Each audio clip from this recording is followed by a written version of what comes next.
এটা এবার কি ম্যাঙ্গো দেশি ফল? ম্যাঙ্গো ম্যাঙ্গো আম আম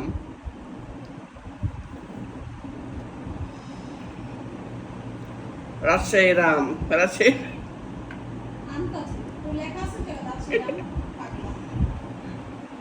কইলো আপনারা বলে দেন, আমি তো হ্যাঁ। ভুল বলতেই পারি, আমি কি জানি নাকি কোন জায়গার আম? বলেন তো আপনার দেখা। উগান্ডার আম। এটা প্রথম যেটা খাইছি তো একটু এটা মিষ্টি পারফেক্ট।